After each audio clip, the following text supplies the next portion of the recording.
మున్సిపాలిటీలో తీర్మానం అవుతుంది, ఇరిగేషన్ ఆఫీసర్లు పోయి ఎంక్వైరీ చేస్తారు, అన్ని పేపర్లలో వస్తుంది, కానీ చర్యలు మాత్రం ఇప్పటివరకు తీసుకోలేదు. నేను మళ్ళీ అడుగుతున్న హైడ్రాని, మీకు మెగా మీద చర్యలు తీసుకునే ధైర్యం ఉందా? దీని సర్వే నంబర్ 59 నాగారం మున్సిపాలిటీ ఐకామ్ అనేటటువంటి ఆయుధాలు బాంబులు తయారు చేసే సంస్థ రోడ్ కబ్జా పెట్టింది, పార్కు కబ్జా పెట్టింది, చెరువులకు కూడా సగం వచ్చేసినటువంటి పరిస్థితి.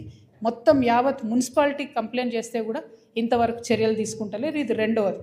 ఇక మూడవది, పవన్ కళ్యాణ్ గారు ఒక 10 ఎకరాలు శిఖం భూమిని ఆయన అప్పుడు తెలంగాణ వచ్చిందన్నటువంటి దుఃఖంలో ఉన్నాడు పాపం. 2014లో 11 రోజులు అన్నం తినలేదు, బాగా బాధపడుకుంటా ఏడ్చుకుంటా తెలంగాణలో ఒక 10 ఎకరాల శిఖం భూమిని ఆయన కొనుక్కున్నాడు. అప్పుడు కొనుక్కున్న తర్వాత ఏమైంది, ఆ కొనుక్కునే కన్నా ముందే చాలా చెరువులకు జనరల్గా ఫైనల్ చేసి మ్యాక్సిమం ఫ్లడ్ లెవెల్ అది డిసైడ్ చేయరు. కానీ ఈ పర్టికులర్ చెరువు పవన్ కళ్యాణ్ గారు ల్యాండ్ కొనుక్కున్నది కోడికుంట అనే చెరువు, సర్వే నంబర్ 706. దీంట్లో మొత్తం ఫైనల్ నోటిఫికేషన్ వచ్చింది.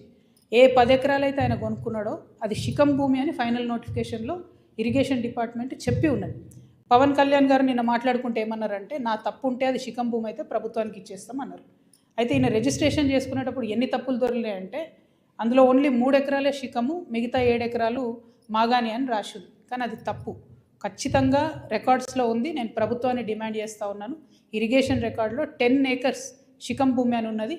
ఆ కాగితాలు మా దగ్గర ఉన్నాయి, కానీ ప్రభుత్వం దగ్గర ఆల్రెడీ డేటా ఉంటుంది కాబట్టి మీరు చర్యలు తీసుకోవాలని డిమాండ్ చేస్తున్నాను. పవన్ కళ్యాణ్ గారు నేను అడిగేది ఏంటంటే, మీరు వాపస్ ఇస్తా అన్నారు కదా, వాపస్ ఇచ్చేసేయండి. మామూలు రైతుల దగ్గర తీసుకున్నప్పుడు కాంపెన్సేషన్ ఎట్లా ఇస్తారో గవర్నమెంట్, మీకు కూడా ఏ టీడీఆరో ఏ పైసలో ఇస్తారు, అర్జెంటుగా వాపస్ ఇచ్చేసేయండి.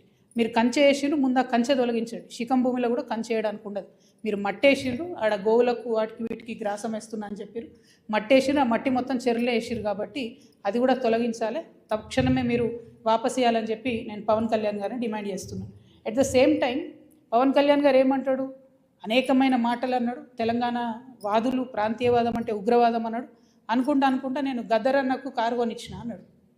అంటే మీరు మా కళాకారులను ఎందుకు అవమానపరుస్తారు? ఒక పక్కనేమో ప్రొఫెసర్ నాగేశ్వర్ మాట్లాడితే ఆయన మీదకి వస్తారు, మేధావుల మీదకి, ఇంకో పక్క కళాకారులు. అసలు మీరు కూడా కళాకారుడే కదా, మీరు సినిమా యాక్టరే కదా. మీరు సినిమా యాక్టర్గా మీకు ఎట్లా వస్తుంది జీవనాధారం? ఏ సినిమాకైనా హయ్యెస్ట్ ఇన్కమ్ నైజాం నుంచే వస్తుంది. అంటే మా తెలంగాణ బిడ్డలు చూసే టికెట్లతోనే మీ సినిమాలు నడుస్తాయి. హయ్యెస్ట్ ఇన్కమ్ నైజామే, హయ్యెస్ట్ కలెక్షన్స్. అంటే మీరు కొనుక్కున్న ప్రతి కారులో మా తెలంగాణ బిడ్డలు కొన్న టికెట్ పైసలు ఉన్నాయి. మీరు కొనుక్కున్న ప్రతి భూమిలో మా తెలంగాణ బిడ్డలు కొన్న టికెట్ పైసలు ఉన్నాయి. మీరు మా గద్దరన్నను పట్టుకొని నేను కారు కొనిచ్చినానని ఆయన చనిపోయాడు, మీరు కొనిచ్చిరో కొనియలేదో ఎవరు తెలియదు. కానీ జనరల్గా ఏమంటారంటే, మనం ఒక మంచి పొజిషన్లో ఉన్నప్పుడు కుడి చేత్తోని దానం చేస్తే ఎడమ చేతికి తెలియదు అంటారు. అప్పుడెప్పుడో కారు కొనిచ్చి గప్పాలు కొట్టుకునేది మీరు కొంటే కొన్నారు కావచ్చు, పెద్ద ముచ్చటేముంది. ఆయన ఎన్ని ఫోక్ ట్యూన్స్ దొంగతనాలు చేసి మీరు సినిమా పాటలు పెట్టుకుంటలేరు. ఇచ్చిర్రా ఎప్పుడన్నా రాయల్టీ మీరు ఫోక్ ఆర్టిస్టులకి? ఎప్పుడన్నా ఫోక్ ఆర్టిస్టులను ఆదుకున్నారా? చిన్న నిర్మాతలను ఆదుకున్నారా? పక్క రాష్ట్రాల్లో ఎట్లా చేస్తారు, తమిళనాడులో అక్కడిక్కడ వాళ్ళందరూ. నేను ఎందుకు ఈ మాట చెప్తా ఉన్నా అంటే, మీరు ఒకటంటే మేము 100 అనాల్సి వస్తుంది. ఒక పక్కనేమో ఇట్లా సమైక్యవాదుల దాడి మన మీద పెరుగుతుంటే, ఇక మన కర్మానికి మనకు ముఖ్యమంత్రి ఉన్నాడు, ఆయనకు తెలంగాణ అంటే తెలియదు, తెలంగాణ నీళ్ళంటే తెలియదు.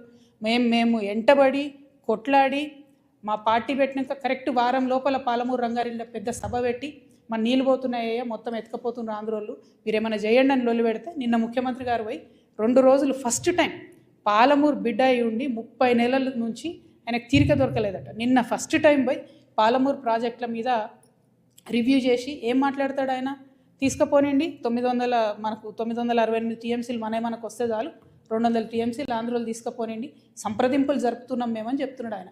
రేవంత్ రెడ్డి గారు, మీకు నీటి మీద అవగాహన లేకపోతే అవగాహన ఉన్న వాళ్ళతో మాట్లాడండి. వాళ్ళ ఆంధ్రోలు 200 టీఎంసీలు తీసుకుపోయిన తర్వాత రేపు పొద్దున హైదరాబాద్ నగరానికి పెరుగుతున్నటువంటి భవిష్యత్ అవసరాలకి కృష్ణా నీళ్ళు సరిపోవు, గోదావరి మనకు దిక్కు. నేను రేవంత్ రెడ్డి గారిని డిమాండ్ చేస్తూ ఉన్నా, మీరు కనుక బనకచెర్ల ప్రాజెక్టు కానీ ఇంకో ప్రాజెక్టు కానీ వాళ్ళు 200 టీఎంసీలు తీసుకుపోండి అంటే, గోదావరిలో మనకు అడగండి అదనంగా 200 టీఎంసీలు. ఇప్పుడు 968 మనకు హక్కుభుక్తంగా ఉంది, 968 + 200 అడగండి. మీరు అడిగేంతవరకు మీరు బనకచెర్ల మీటింగ్ అటెండ్ అయినా కూడా మీరు తెలంగాణకు ద్రోహం చేసిన వాళ్ళే అవుతారు. మన భవిష్యత్తు నీటి అవసరాలన్నింటినీ కూడా పాతరేసిన వాళ్ళే అవుతారు. మీరు నేను మాట్లాడుకుంటా ముఖ్యమంత్రి గారు అంటారు, అబ్కి బార్ కాంగ్రెస్ సర్కార్ అంట. కూర్చునే होता ఆఖరి బారే ఏ కాంగ్రెస్ సర్కార్, ఆఖరి బార్ కాంగ్రెస్ సర్కార్.